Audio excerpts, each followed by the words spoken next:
Education.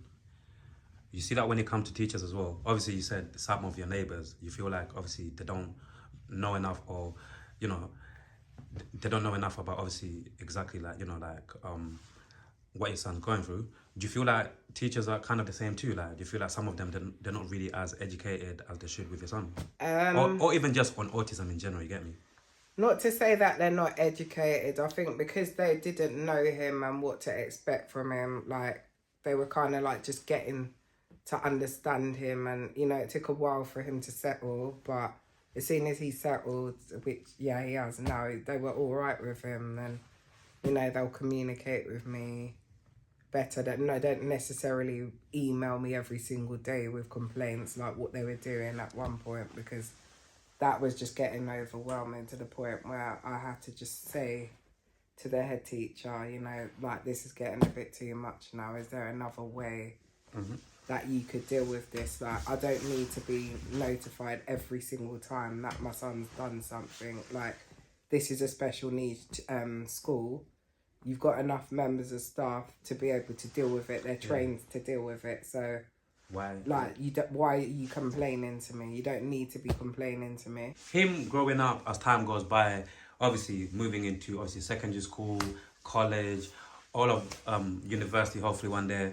Like, have you ever sat down and thought of thought that far, or not yet really, or you just going? I do think about it here and there, but I need to see what his interests are at the moment. I'm trying to find an activity for him currently, but at the moment it's a bit of a struggle because there's not really much going on. I mean, I take him to play schemes, and a lot of the time there's no members of staff to be able to deal help. with and meet his needs. So Yeah. it is tough. Okay. I have to say, like big up you, like big up even like any mother who's listening, any father, even any family members who have got obviously like any who knows anyone who's got autism, because like to be obviously you can look at things like either in a positive way or a negative way, innit? But I feel like overall it's like what you said earlier, innit? Like every day it's like there's a lot of planning that goes into as well, innit? And sometimes like you said, innit, it could be unpredictable because sometimes they could have certain days that they can get triggered more than other days, right? So tell the people about obviously about your channel and what you're looking to do moving forward with the channel. Obviously, besides giving us some game and educating us about autism, do you have other plans for your channel as well? And like to share some of like your vision with the people. Yeah, just share my vision, like I said, and who knows where I'll go with it. If I get far with it, that would be a bonus. Yeah, we will definitely. I'd Will. like to have my own podcast as well eventually. Yeah. Yeah. Where did you grow up? I grew up in Luton. Luton. Yeah. Okay. And how is Luton like? What's the vibe in Luton like? And what kind of people do you see in Luton? Like, what goes down I Luton? don't really rate it, to be honest. There's not a lot of opportunity. I'm not really feeling the vibe of a lot of people down there. I'm not saying everybody from Luton is bad, but I just feel that I can't really relate to a lot of people down where I'm from, and yeah, I find that I've got more close people in London. I'm more connected to people in London because the vibe is just completely different. I say this all the time to my London friends. Yeah. Big up Luton though. Like, what about family? Like expanding your family, like moving forward, and even like obviously, even what I want to quickly talk about as well. Obviously, like you've got a daughter as well.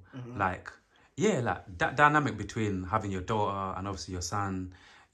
Like how is that like between them? Because obviously Do she's you the know young. what? It has helped a lot in some aspects. That's good. That's At good. first, my son did take a while to adjust to it because it was a big, massive change for him, and that could have been a trigger for him not wanting to like bond with her. But he bonded really well with her, with certain adjustments and prayer and stuff. Yeah. So he worked with that really well. Yeah, it has worked. I mean, his little sister, she does end up having to look after him sometimes, but you know, like that's helped her as much as him, because that's making her grow very fast as well. So yeah, it's good on both ends, Yeah.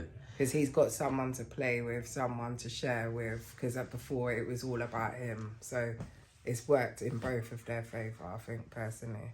Yeah, that's really good to hear, man. What else would you like to share with us, if there's anything else? My walk with God. Yeah, talk to us. Uh, How is your walk with God? do you know what? It's getting stronger and stronger. Like, as I go through my challenges, like, I've just learned to call upon God more, instead of offloading to people that can't relate to me, or That's don't true. understand what I'm going through, like, or even able to give me the best advice. Like, I've just believed that when you're a God-fearing person, it's best to share what you're going through with believers, as they'll give you the best advice. And sometimes they could have even gone through what you're going through, whilst people outside, they tend to just give their personal opinion rather than what the word says. And the people in church will go by the word of God, whilst the people outside, like I said, they'll go by their opinions, and that's not always the best option. Just because they've had a bad experience in a particular area, it doesn't mean to say that the same thing's going to happen to you. It's true. So the Lord, like, what are the benefits of like getting closer to God? I know, once again, I asked some mad questions. They You've might seem got a bit thing. guidance, you've got that whole like guidance of the Bible, or like even like for other religions, is like when you've got that guideline, Yeah. it makes a massive difference, because then when you're reading it, it makes you feel better, you feel like relieved, and like it makes you more resilient, because even though you're passing a storm's passing, you're still able to just pull through, because you know that God is with you. Do you feel like at some point you abandoned your relationship with God? At some Yeah, point. I did, because I was concentrating on things that weren't as important, and God was calling me. That's why I was in that, sorry, excuse me, lonely, isolated place. But that was God calling me. God wanted me to be on standstill. He didn't want the distraction or any outside noise from people, or like what was going on out there. He just wanted my full attention. And at the time, I just couldn't see that, because I was just so focused on other things that weren't important. Yeah. Like, obviously with me as well, slowly, properly getting back to Islam, like after all of these years of just like contemplating, should I go back properly or not, or still question it? Like, what made you think, like, and also sometimes things happen, sometimes drastic things happen to people and it makes them get back closer to God. Like, what made you decide to get closer, to get back, like to Just the by religion? going to church, hearing the pastor talk, and seeing how God can turn around certain situations, and seeing the amazing things that God has done in people's lives that I talk to and that I'm close to. Yeah. And all of us, we ask during our prayers, I assume anyway, at separate times, we ask, one of the main things that we ask God for is for forgiveness, right? So do you feel like every time you prayed, do you feel like every time you prayed and asked God for forgiveness, do you feel like within your soul, like internally, do you feel like God has forgiven you, or you feel like not yet? Um, Sometimes, yeah, or like I'll feel really bad, and then I'll just like read the word, and Yeah. until I get that feeling, oh, God is hearing you, God is hearing you. Sometimes it might take a while, depending on how bad it is, or what the thing is that you've done. What do you think of people who keep on sinning and asking for forgiveness, sinning again, forgiveness, sinning again, forgiveness, It's just a etc., learning etc.? curve. It's a learning curve. I'm not in no position to Yeah, judge of anyone. We're course. all Yeah, sinners. yeah. Do you feel like God, like, he's always, as long as you go back to him to say, you know what, I acknowledge I fucked up again, but please forgive me again. Do you feel like as long as you keep on, you can go back like 100 times or whatever?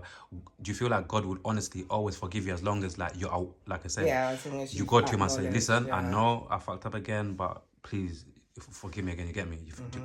Yeah, because I'm not gonna lie, I feel like Allah, God, whatever certain people might even call their God, that they believe in. I feel the same as well. Like I feel like if you go back, if you sincerely always go back to God, and because I always say like, if God created everything, the good and the bad, this and that, surely out of everything, he should be one of the main people to understand that, you know what, Definitely. I made these people, I made my sons or my daughters, or however people want to call it, you get me? I made them.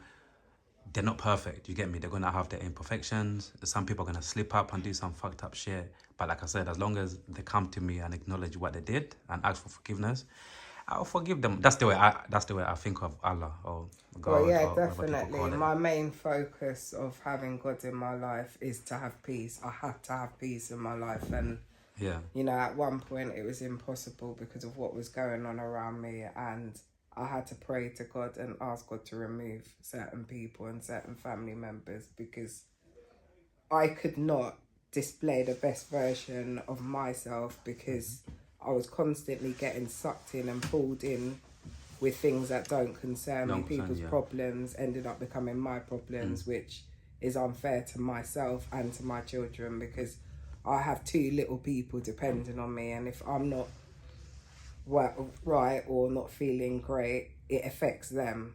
And sometimes we can have some very selfish people around us as friends and in our families.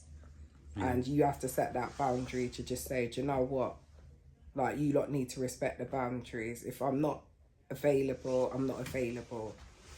Like, just give me that time. Understand I've got stuff going on in my own life. I'm not Superwoman. I can't move mountains for everybody. That's not my purpose. Yeah. Like, that's what God's there for. Like, stop making your problems my problems. That happens quite a bit with certain members of my family, which I've had to disconnect with. I've grown up with Jamaicans who obviously I see the very proud people of their culture, the bumbo, all of these things, and they're proper. You get what I'm trying to say? And it's like, obviously, meeting you, and I can see you're a proud Caribbean woman as well. But with what you said in terms of like maybe not looking to go back, whatever, you get me? Remember what you said? I'm not gonna lie, I was thinking, what? I've never heard a Jamaican say that before. You get me? Do you want to talk a little bit about that? Because I'm just at the moment, that's not my main focus. Priority. I'm not saying that I will never go back there. Yeah. It's just I'm focusing on other things right now. There's other more important things that I would like to do first.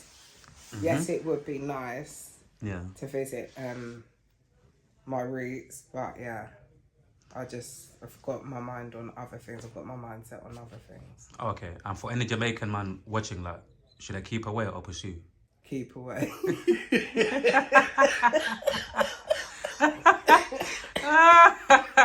Hey boy, you heard? Stay the blood clot away. Oh, Jamaican men, they're a lot. Jamaican. Nah, you get some good ones. Man. Yeah, you get some good ones, but they're very hard to find, the good ones. Yeah. Even this thing about, you know, like Jamaican men, Caribbean men, you know, those who actually love to cook, yeah? Where does that come from? Obviously, it might sound like a silly question, but, like, I know Jamaican, like, men, like, who can actually cook, like, 1,000,000 times better than women. You get what I'm saying? Like, where did that come from? Obviously, even my culture, you know, our parents teach some of the men as well, but specifically speaking about Jamaicans, yeah, like, I'm not gonna lie, when a Jamaican man loves to cook or he knows how to cook, it's different, man. I think where does that come from? It all comes from like their background and how they grew up. Like if their mum was at work all day and the oldest child was a boy, a lot of the time they would end up having to learn how to cook and look after their little brothers and sisters. That's just the Jamaican culture, how a lot of people grew their children to like take responsibility. The older ones had to look after the little ones. I mean, women are expected to cook anyway, but in some cases, especially in the ghetto areas, men had to, you know, take control. It's whoever's around at the time. And, you know, I find that a lot of Jamaican men learn how to cook through watching other people around them, growing up and watching aunties, uncles and other people cooking, and it just goes on. Okay. I hear you, man. You know, about... Oh, you wanna leave it? If you remember, maybe for next time, and then you can tell the people. No, whatever. Because I think what we should do as well, if you're on it, because obviously, like I said, sometimes on camera, sometimes things might not come to your mind, innit? But then within a day or whatever, you're like, oh, I wish I spoke about that. Innit? Yeah, So definitely. let's do this, yeah? We just keep on checking in with the people, even if you have short conversations. Like I said, if you remember anything else you want to talk about, you're always welcome on the red chair. And It's yeah, nice man, to be back in the red chair it's again. always a pleasure to see you, man. Zoe, it's been amazing once again having a conversation with you. And yeah, man, any last words before we go? Any last words from me and the people? Just keep your faith. Yeah. Like, no matter what's going on around you, no matter what your circumstances are, your challenges, just keep pulling through. Just keep pushing, and just trust God. Amen to that. Reality Team TV, we're back. We back. Oh, we back. Peace and love, everybody. And you're definitely going to see Zoe back on the red chair in the near future, yeah? Peace and love.